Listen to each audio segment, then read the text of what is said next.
क्या आप आत्मिक रूप से बढ़ना चाहते हैं?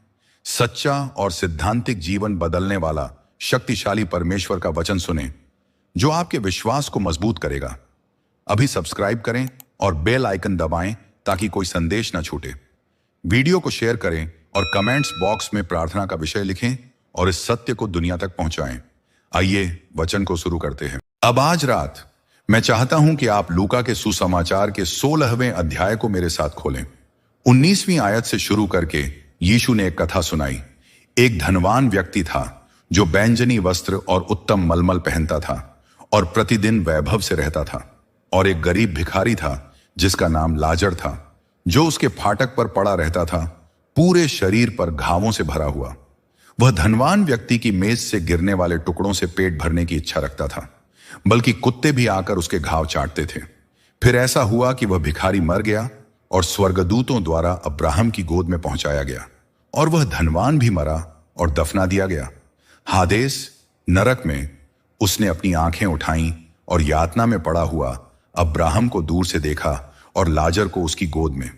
तब उसने पुकार कर कहा, हे पिता अब्राहम, मुझ पर दया कर, लाजर को भेज के वह अपनी उंगली का सिरा पानी में डुबोकर मेरी जीभ को ठंडक दे, क्योंकि मैं इस ज्वाला में बहुत दुखी हूं। परंतु अब्राहम ने कहा, बेटा, याद कर कि तूने अपने जीवन काल में भले पदार्थ पाए और लाजर ने बुरे, पर अब वह शांति में है और तू यातना में। और इसके अलावा हमारे और तुम्हारे बीच एक बड़ी खाई स्थायी रूप से बनी हुई है, जिससे यहां से वहां जाने वाले नहीं जा सकते, न वहां से कोई हमारे पास आ सकता है। तब उस धनवान ने कहा, हे पिता, मैं तुझसे विनती करता हूं कि लाजर को मेरे पिता के घर भेज, क्योंकि मेरे 5 भाई हैं, ताकि वह उन्हें चेतावनी दे, कहीं वे भी इस यातना के स्थान में न आ जाएं।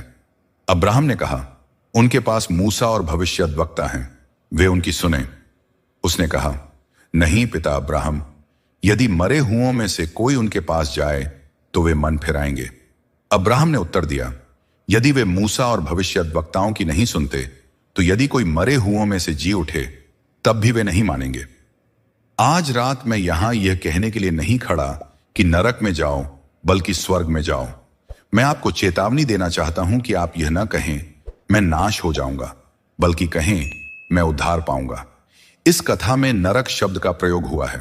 हमारे अधिकृत अनुवाद में इसे नरक कहा गया है, लेकिन मूल रूप से यह हादेस था। हादेस के 2 भाग माने जाते थे, एक को स्वर्ग, पैराडाइज, और दूसरे को यातना का स्थान कहा जाता था, और ऐसा प्रतीत होता है कि वे एक दूसरे को देख सकते थे। आज नरक शब्द का उपयोग शाप देने के लिए किया जाता है।